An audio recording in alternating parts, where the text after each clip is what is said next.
Good morning student. देखिए लगभग 19 to 20 बच्चे प्रेजेंट हैं, ठीक है ना। एक बार मुझे बता दीजिए सभी को आवाज आ रही कि नहीं, ठीक है ना। एक बार आवाज के बारे में बता दीजिए, फिर हम स्टार्ट करते हैं। जल्दी से मैसेज कीजिए। और मैं यहाँ पे सभी को म्यूट कर रहा हूँ, ठीक है ना। 21 के लगभग बच्चे हैं। मैं म्यूट कर रहा हूँ सभी को।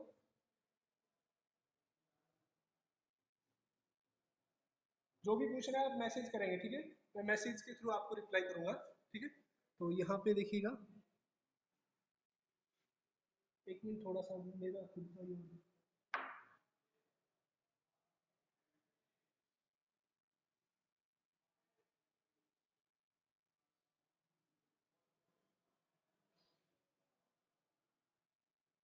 अब आवाज आ रही है सभी के पास। सर आवाज थोड़ी अटक रही है, ठीक है ना। आवाज हो जाएगी सही। अब बताइए आवाज सही आ रही है क्या, जल्दी से बताइए। चलो स्टार्ट करते हैं, ठीक है ना। देखिए वेक्टर के बारे में हम बात करें तो हमने टाइप ऑफ वेक्टर्स के बारे में डिस्कस किया था। यानी वेक्टर के कौन कौन से टाइप है, जिसके अंदर हमने इक्वल वेक्टर के बारे में बात कर ली थी कि वो वेक्टर जिनका डायरेक्शन और मैग्नीट्यूड दोनों सेम होती है उनको हम इक्वल वेक्टर कंसिडर करते हैं। इसके बाद हमने अनइक्वल वेक्टर के बारे में डिस्कस किया था कि अनइक्वल वेक्टर क्या होते हैं, कि वो वेक्टर जो जिनकी या तो डायरेक्शन डिफरेंट हो या फिर जिनका मैग्नीट्यूड डिफरेंट हो, उन दोनों को हम क्या बोलते हैं, अनइक्वल वेक्टर बोलते हैं। और या फिर डायरेक्शन और मैग्नीट्यूड दोनों चीज ही डिफरेंट हो, वो भी क्या कहलाते हैं, अनइक्वल वेक्टर कहलाते हैं। नेक्स्ट थिंग हम बात कर रहे थे अपोजिट वेक्टर के बारे में, ठीक है। अपोजिट वेक्टर में हम क्या थे कि दो या दो से अधिक वेक्टर, ठीक है, दो या दो से अधिक वेक्टर इस प्रकार से हो कि उनके बीच का जो एंगल है वो 120 डिग्री हो, सॉरी 180 डिग्री हो, उनको भी हम क्या बोलते हैं, अपोजिट वेक्टर बोलते हैं, ठीक है। एक बार मैं स्टेप आगे कर लेता।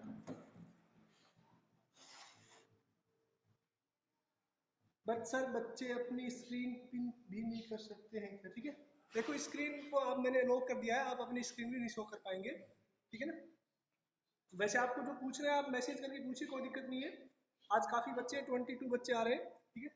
अब देखिएगा, तो ये वेक्टर यहाँ तक आपको कोई दिक्कत नहीं होगी कि हमने वेक्टर के बारे में पढ़ लिया कौन कौन से वेक्टर हैं, ठीक है ना। इसके अलावा हमने जीरो वेक्टर पढ़ लिया था कि वो वेक्टर जिनके मैग्नीट्यूड जीरो होता है उसको हम क्या बोलते हैं, जीरो वेक्टर बोलते हैं। और यूनिट वेक्टर क्या था, वो वेक्टर जिसका मैग्नीट्यूड वन था उसको हम क्या बोलते हैं, यूनिट वेक्टर बोलते हैं, ठीक है। काजल क्या बोल रही, सर बच्चे अपनी स्क्रीन पिन भी नहीं कर सकते हैं। हाँ बच्चे, मैंने स्क्रीन तुम्हारी जो डीपी है वो भी शो नहीं हो पाएगी, ठीक है, मैंने वो भी लॉक कर दी है, ठीक है। क्योंकि आपकी प्रॉपर डीपी है नहीं, किसी ने कुछ लगा रखा है, किसी ने थोन लगा रखा है, किसी ने छोटा ब्रेक लगा रखा है, ठीक है। चलो कोई नहीं। अब देखिएगा नेक्स्ट हम बात करते हैं वेक्टर्स के टाइप के बारे में, ठीक है ना। जो नेक्स्ट था वो आपको नंबर शायद पता होगा कौन सा था, कोलिनियर वेक्टर।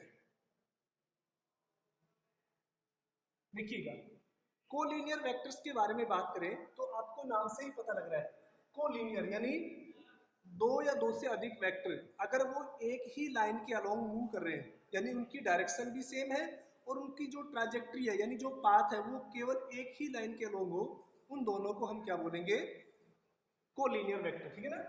यानी two or more vectors moving in same direction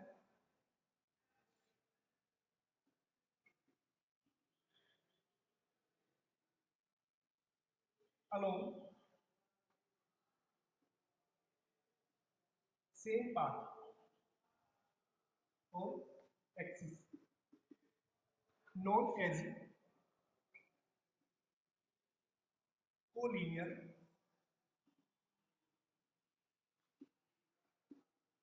vectors।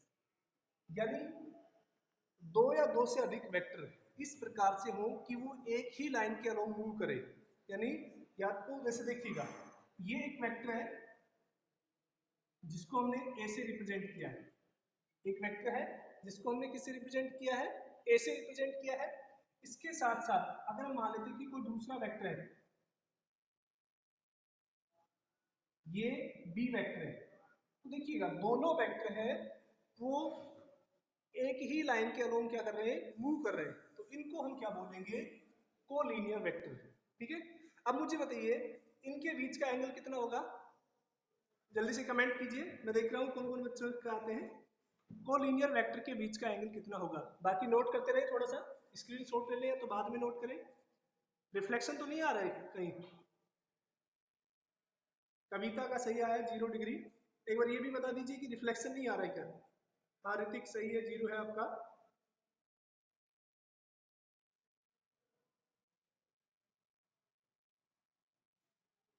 ठीक है, चलो ठीक है। अब देखिएगा 0 डिग्री की बात करें, हमने जब इक्वल वेक्टर के बारे में बात की थी तो उस केस में भी एंगल कितना था उनका, 0 डिग्री था, और यहाँ पर भी एंगल कितना है, 0 डिग्री है। बस डिफरेंस कितना है कि वहां पर जो दो वेक्टर्स हैं इक्वल वेक्टर के केस में, दो वेक्टर से वो जरूरी नहीं कि एक ही लाइन के अलोंग हो, अगर वो एक लाइन के ऊपर हो जाते हैं तो उनको हम क्या बोलेंगे, कोलिनियर वेक्टर बोलेंगे। ठीक है, यानी ये दो वेक्टर हैं, ये क्या कहलाएंगे, एक दूसरे के कोलिनियर। अब देखिएगा अगर हम इसको एक वेक्टर को इस तरह से कर देते हैं, ये वेक्टर ऐसे है, और हमने ये मान के इनका ओरिजिन है, और ये वेक्टर की जगह दूसरा वेक्टर हो गया, इसकी डायरेक्शन चेंज कर दी हमने, तो ये आप कौन से वेक्टर बन गए, अपोजिट वेक्टर बन गए, इनके बारे में हम पढ़ चुके हैं।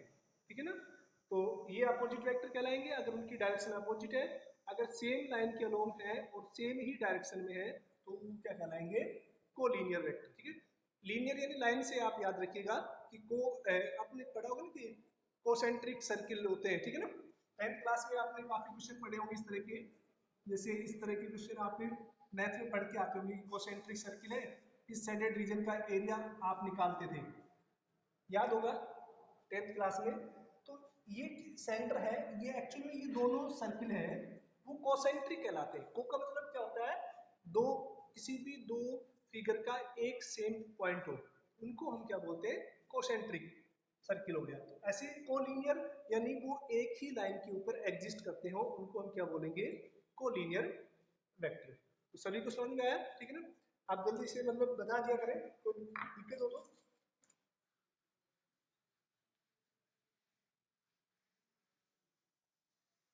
वैसे तो ये आप जब चैप्टर पढ़ेंगे फोर्थ चैप्टर में इसके क्वेश्चन वगैरह फोर्थ चैप्टर में मिलेंगे आपको। ठीक है ना, इसके वेक्टर एक एक्चुअल में फोर्थ चैप्टर का पार्ट है जहां पर हम मोशन इन ए प्लेन पढ़ेंगे। यानी प्लेन का मतलब क्या होता है, जहां पर दो एक्सिस आपस में इंटरसेक्ट करती हूँ उसको हम क्या बोलते हैं, प्लेन बोलते हैं। तो वहां पर आप बुक में देखेंगे तो जो फोर्थ चैप्टर है आपका, वहां पर क्या है, इसका एप्लीकेशन है। क्लियर, देखिएगा नेक्स्ट वेक्टर के टाइप की बात करें हम, कोप्लेनर वेक्टर,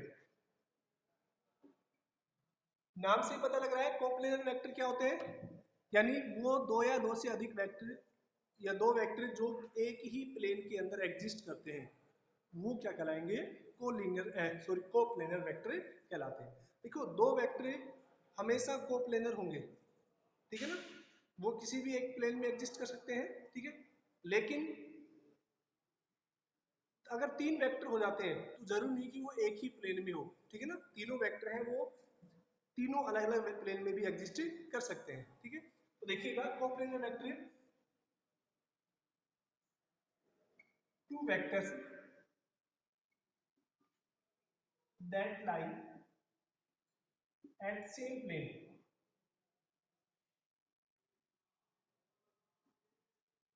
known as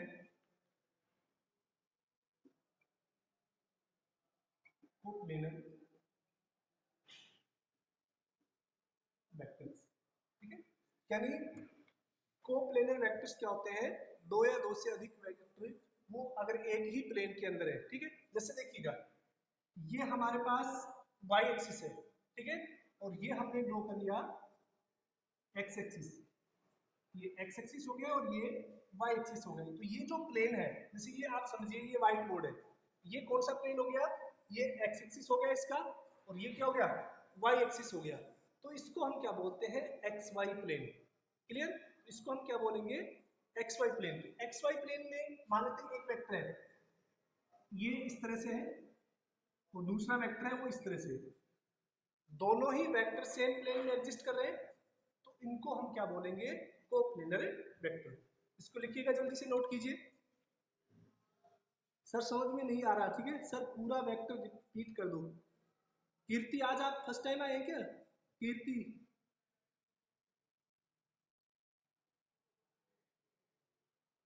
बाकी नोट कीजिए। कीर्ति का मैसेज आ रहा है कि सर पूरा वेक्टर रिपीट कर दो। आपने शायद पीछे की क्लासें नहीं ज्वाइन की है कीर्ति, जल्दी से बताइए।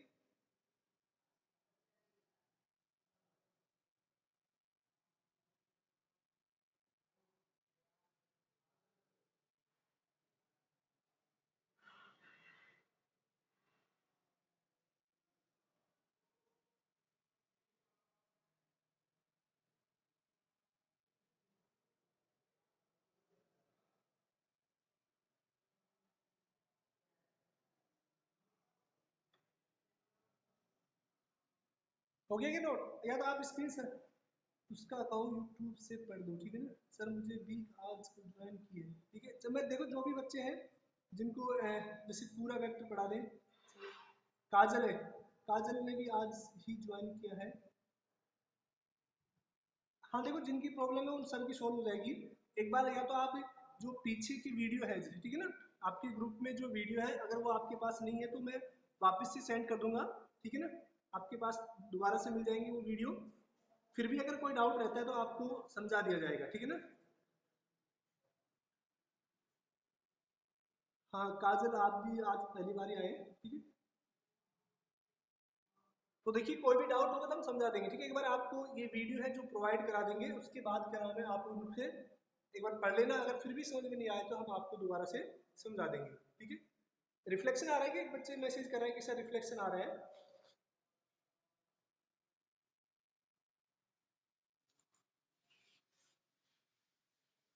देखिएगा, नोट हो गया होगा। नेक्स्ट देखिएगा, पोजीशन वेक्टर। देखिए पोजीशन का मतलब क्या होता है, आप ग्राफिकल रिप्रेजेंटेशन जब करते हैं, यानी किसी भी पॉइंट की पोजीशन हम कहाँ से कंसीडर करते हैं, हमेशा ओरिजिन से, ठीक है ना। तो जैसे कोई भी पॉइंट हम ले लेते हैं, जैसे एक पी है, इसकी कोऑर्डिनेट है 2 और 5। एक पी कोई पॉइंट हमने कंसीडर किया है जिसके कोऑर्डिनेट कितने हैं, 2 और 5, यानी ये जो 2 और 5 एक्स के लिए कितना हो गया, 2 हो गया, और वाई के लिए 5 हो गया। ये जो कोऑर्डिनेट है ये कहाँ से हम कंसीडर करेंगे, एक पर्टिकुलर पॉइंट होगा जिसके ऊपर एक्स एक्सिस और वाई एक्सिस आपस में इंटरसेक्ट करेंगी, उस पॉइंट को हम क्या बोलेंगे, ओरिजिन बोलेंगे, ठीक है। तो वहां से एक्स और वाई की वैल्यू हम क्या करते हैं, असाइन करते हैं, ठीक है। तो किसी भी पॉइंट की, यानी ये जो पॉइंट है ये इसकी कोऑर्डिनेट हो गई, ये इसकी पोजीशन को डिनोट कर रहे हैं, यानी 2 और 5 ये किसकी पोजीशन को डिनोट कर रहे हैं, इस पॉइंट पी की। तो जो कोऑर्डिनेट या जो पॉइंट किसी भी वेक्टर की पोजीशन को असाइन करता है, पोजीशन को डिनोट करता है, उसको हम क्या बोलते हैं, पोजीशन वेक्टर बोलते हैं, ठीक है। तो इसकी सिंपल सी डेफिनेशन है कि vector that represent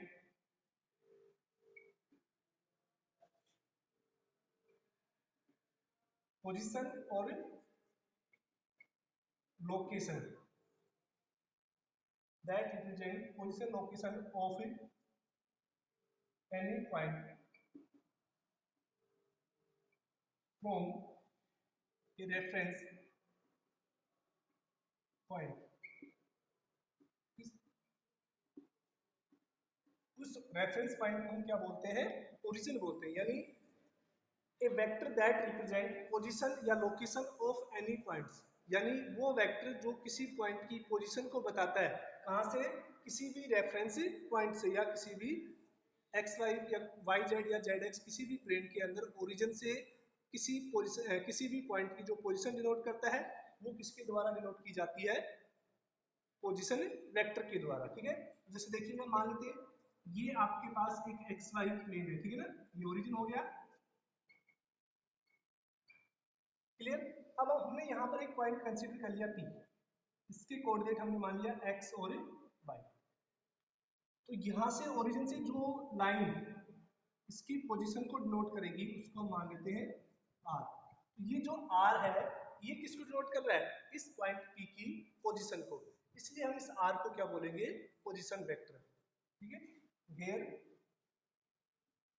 are is position vector, यहाँ पर आर क्या है, एक पोजीशन वेक्टर है, ठीक है।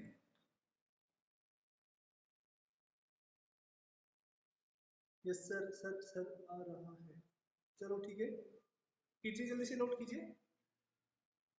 आज ये रिफ्लेक्शन की पता नहीं क्यों प्रॉब्लम आ रही है, बिल्कुल ही नहीं दिखाई दे रहा है क्या आपको, आप स्क्रीन शॉट ले लीजिए करें, ठीक है। कल इसका भी सॉल्यूशन करेंगे, ये रिफ्लेक्शन की प्रॉब्लम है, ये कई बच्चे बोल रहे हैं सर रिफ्लेक्शन आ रहा है। कोप्लेनर, ठीक है, नवीन कुमार ने पूछा है सर कोप्लेनर, देखो नाम से ही पता लग रहा है कि कोप्लेनर यानी दो या दो से अधिक वेक्टर अगर एक ही प्लेन में एग्जिस्ट करते हैं तो उसको हम क्या बोलते हैं, कोप्लेनर वेक्टर बोलते हैं, ठीक है ना। एक ही प्लेन में होंगे, अगर एक लाइन पे होंगे तो उनको कोलिनियर बोल देते हैं हम, अगर एक प्लेन में है तो उनको कोप्लेनर बोल देते हैं, ठीक है। करो इसको नोट जल्दी से, हो गया होगा। हाँ कुछ बच्चे बोल रहे हैं कि सर रिफ्लेक्शन नहीं आ रहा है, कुछ बच्चे बोल रहे हैं सर रिफ्लेक्शन आ रहा है, तो कभी कभी आ जाता होगा रिफ्लेक्शन, तो लिख लिया होगा सभी ने पोजीशन वेक्टर।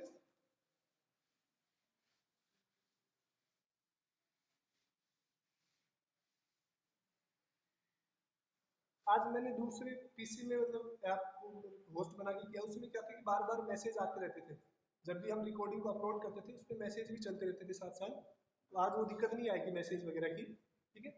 देखिएगा नेक्स्ट हम बात करते हैं, और इससे क्या कि आपके कमेंट भी पढ़ने में थोड़ा इजी रहता है, वहां पर आपको दूर से थोड़ा देखना पड़ता था। अब देखिएगा हमने पोजीशन वेक्टर पढ़ लिया, अब देखिए नेक्स्ट लिखिएगा displacement vector, displacement vector. Displacement vector क्या करता है कि ये डिस्प्लेसमेंट को रिप्रेजेंट करता है। डिस्प्लेसमेंट का मतलब देखिएगा, आज समझिए कि मान लेते हैं कोई भी पॉइंट पी पर एग्जिस्ट कर रहा था, कोई भी पॉइंट है वो इनिशियल केस में कहां पर था, पी पर था, मान लेते इसके कोऑर्डिनेट कितने हैं x1 और y1, कुछ समय बाद वो पी से मूव होके और वो पॉइंट क्यू पर शिफ्ट हो गया, कहां पे शिफ्ट हो गया, क्यू पर, यानी x2 और y2। तो हम क्या बोल सकते हैं कि वो पार्टिकल जो पहले इनिशियल केस में p पर था वो डिस्प्लेस होकर और कहां पे पहुंच गया है, क्यू पर। तो डिस्प्लेसमेंट क्या होता है, जो स्ट्रेट पाथ होता है किसी भी बॉडी के द्वारा जो ट्रेवल किया गया स्ट्रेट पाथ होता है वो डिस्प्लेसमेंट कहलाता है, ठीक है। जब हम थर्ड चैप्टर पढ़ेंगे डिस्प्लेसमेंट, वहां पे भी हम पढ़ेंगे कि डिस्प्लेसमेंट कैसे कंसिडर किया जाता है।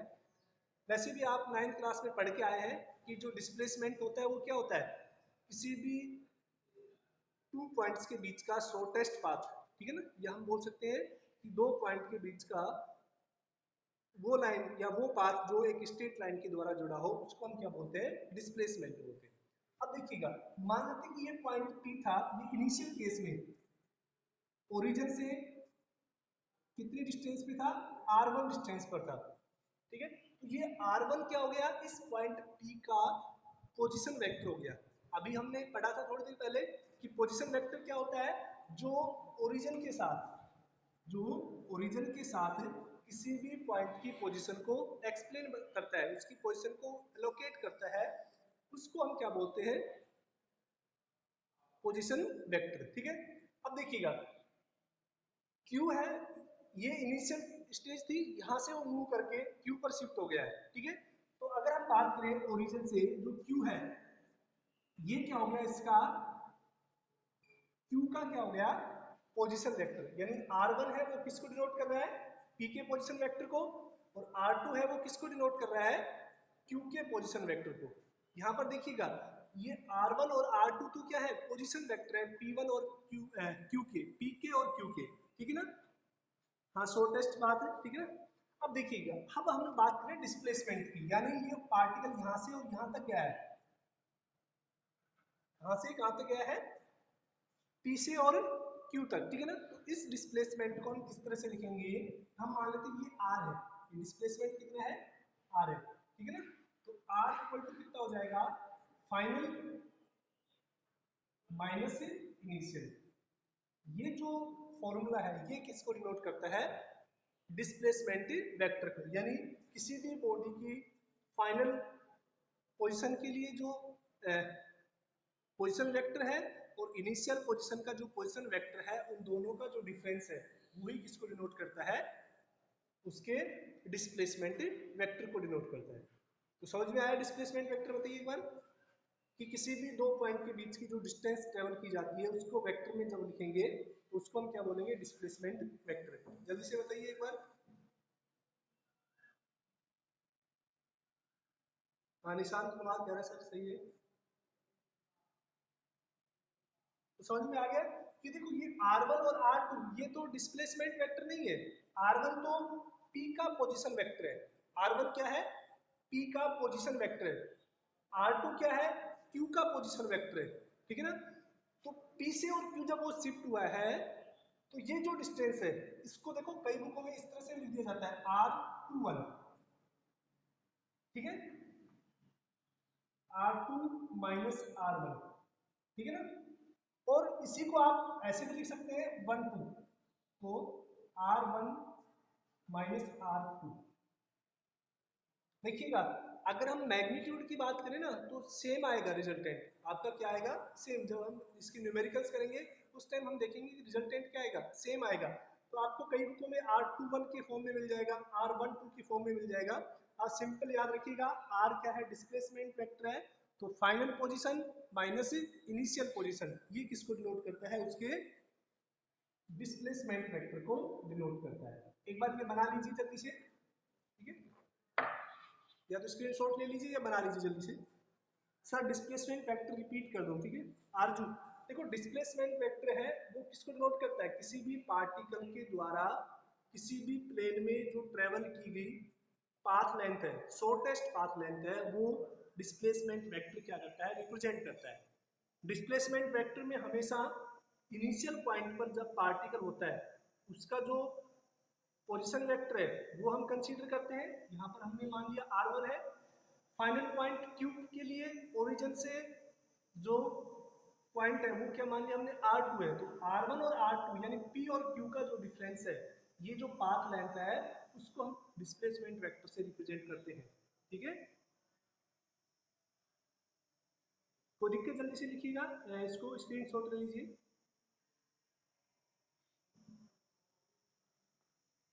मिटा रहा हूँ इसको, ठीक है, मैं इसकी लैंग्वेज लिखूंगा, इसके नीचे आपको लैंग्वेज लिख लेनी है, ठीक है। आप इसके नीचे जो लैंग्वेज है उसको लिख लेंगे आप, ठीक है। तो आई होप समझ में आ गया होगा आपको।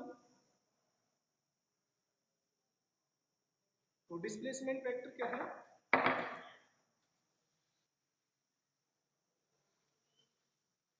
लिखिएगा, it represent displace displacement of any particle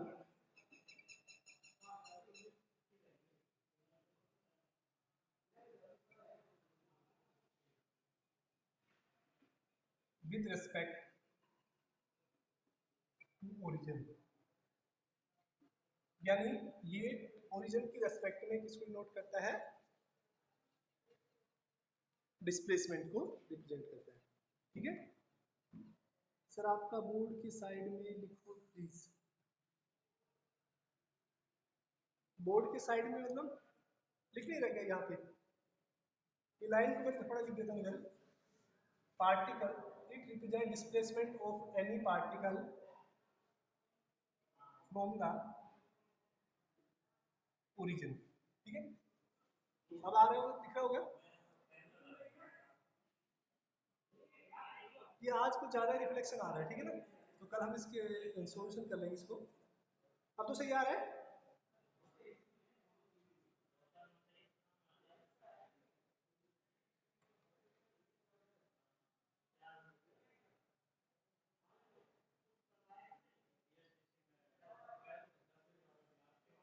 चलो ठीक है।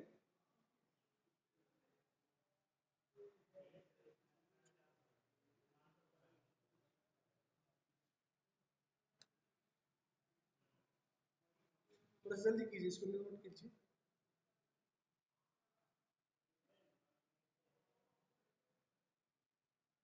देखिए कल की जो क्लास रहेगी वो काफ़ी इंपॉर्टेंट रहेगी। कल हम जो एडिशन है उसके बारे में हम पढ़ेंगे, ठीक है ना, यानी एडिशन ऑफ वेक्टर्स है उनके बारे में हम पढ़ेंगे।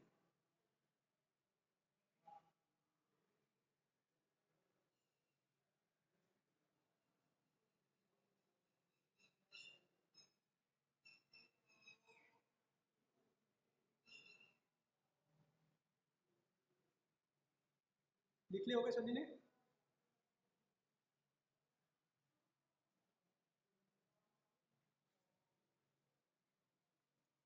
ठीक है, तो जो ये डिस्प्लेसमेंट के टाइप है, कुछ वेक्टर के टाइप थे। अब देखिएगा, हम कुछ एक दो और बात कर लेते हैं वेक्टर्स के related.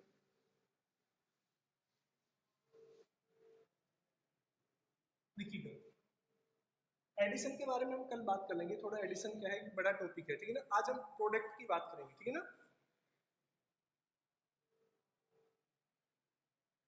Product of A vectors, और काफी इंपॉर्टेंट है ये टॉपिक, आपको याद रखना है कि वेक्टर्स का प्रोडक्ट हम कैसे करते हैं, ठीक है ना, उसके बारे में बात करेंगे हम, ठीक है। अब बच्चों देखिए, वेक्टर का प्रोडक्ट दो तरह से होता है, ठीक है। एक जिसको हम क्या बोलते हैं, स्केलर प्रोडक्ट, और दूसरा होता है आपका वेक्टर प्रोडक्ट। यानी वेक्टर्स के दो तरह से प्रोडक्ट होते हैं, एक तो होता है स्केलर प्रोडक्ट और एक होता है वेक्टर प्रोडक्ट, ठीक है। अब देखिए स्केलर प्रोडक्ट क्या होता है और वेक्टर प्रोडक्ट क्या होता है, इनके बारे में हम बात करेंगे। तो देखिए आप थोड़ा लिख लीजिए इसको थोड़ा सा, फिर हम बात करेंगे इसको कि प्रोडक्ट ऑफ वेक्टर्स, ठीक है। There are two type of product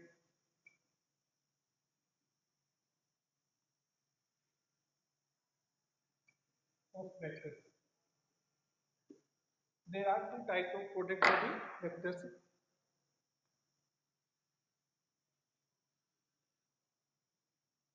ठीक है। फर्स्ट लिखिएगा, चलिए ये करता हूँ मैं, स्केलर प्रोडक्ट,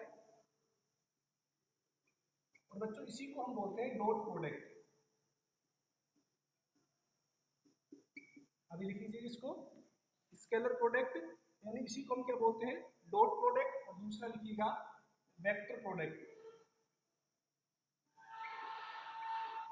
इसी को हम लिखते हैं क्रॉस प्रोडक्ट।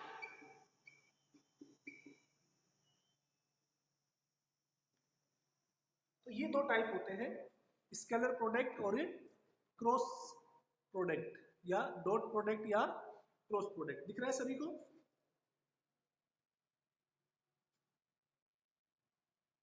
एग्जाम्पल ही देंगे, घबरा क्यों रहे हो तुम बीनू, अभी तो हमने लिखवाया कहाँ है, एग्जाम्पल ही देंगे कि डॉट प्रोडक्ट क्या होता है। अभी तो हम वापस से एक्सप्लेन करेंगे कि कहाँ पे डॉट प्रोडक्ट यूज किया जाता है, कहाँ पे वेक्टर प्रोडक्ट, यही तो मेन है प्रोडक्ट का, इसी में आप गलतियां करेंगे।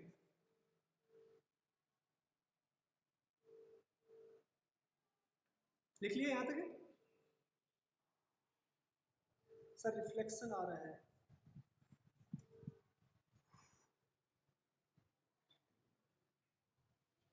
एक बार लिख लो, आज तो तुम करो एडजस्ट कैसे भी, कल हम फिर इसके रिफ्लेक्शन की प्रॉब्लम ही खत्म कर देंगे। अब तो सही आ रहा है थोड़ा सा, लिख लीजिएगा इसको थोड़ा सा, मैं रिफ्लेक्शन कम कर देता हूँ इधर से पीछे होके, तुम लिखिए जल्दी से थोड़ा, स्क्रीनशॉट ले लीजिए इसको, फिर बाद में लिख लेना। एक बार रिफ्लेक्शन खत्म हो गया है तो इसका स्क्रीनशॉट ले लीजिए, ठीक है, ले लिया होगा। हाँ स्क्रीनशॉट ले लिया करो जैसे अब देखिएगा, वापस से हमें समझ में आ गया कि प्रोडक्ट ऑफ वेक्टर्स या मल्टीप्लिकेशन ऑफ वेक्टर्स उसकी बात करें तो ये दो तरह का होता है, ठीक है। एक स्केलर प्रोडक्ट होता है जिसको हम डॉट प्रोडक्ट बोलते हैं, एक वेक्टर प्रोडक्ट होता है जिसको हम क्रॉस प्रोडक्ट बोलते हैं, ठीक है। अब देखिएगा स्केलर प्रोडक्ट क्या होता है, इसके बारे में हम बात करेंगे, स्केलर प्रोडक्ट के बारे में।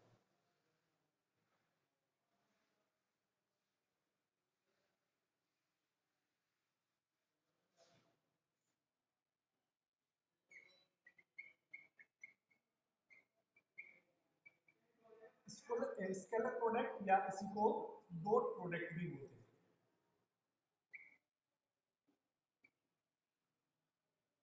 देखो सब आपको मैं कुछ लिख रहा हूं, आपने फोर्स पढ़ा होगा। फोर्स होता है क्या, किसके बराबर होता है, मास इनटू एक्सीलरेशन, यही होता है।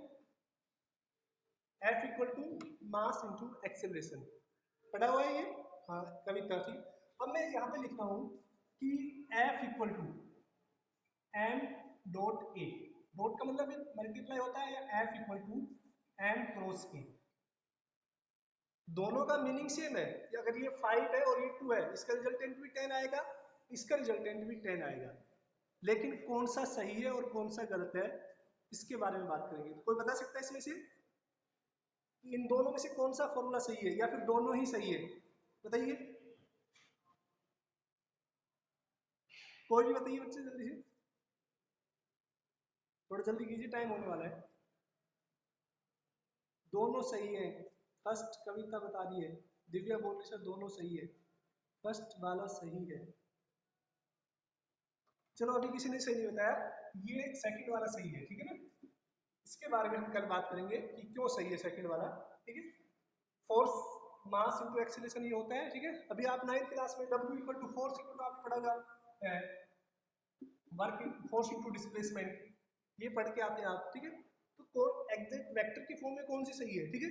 फिजिक्स में आप पढ़े रहे हो 12th में, ध्यान रखना पड़ेगा, इसको गलत कर दिया जाएगा अगर आप ये लिख देंगे m डॉट ए, ये गलत हो जाएगा, रिजल्टेंट ही पूरा गलत हो जाएगा। क्योंकि अभी तक तो आपने क्या किया है, केवल आपको m की वैल्यू होती है और a की वैल्यू होती है, थीटा वगैरह नहीं दिया होता है। अब एंगल भी आएगा उसके साथ, तो उस केस में आपका रिजल्टेंट गलत हो जाता है। तो यहाँ पर ये ध्यान रखेंगे हम कि कब हमें डॉट यूज करना है और कब हम क्रॉस यूज करेंगे, इसके बारे में हम कल बात करेंगे। आज के लिए इतना ही, ठीक है। टू इज करेक्ट, ठीक है ना, हर चीज का सही। चलो आज के लिए इतना, थैंक यू।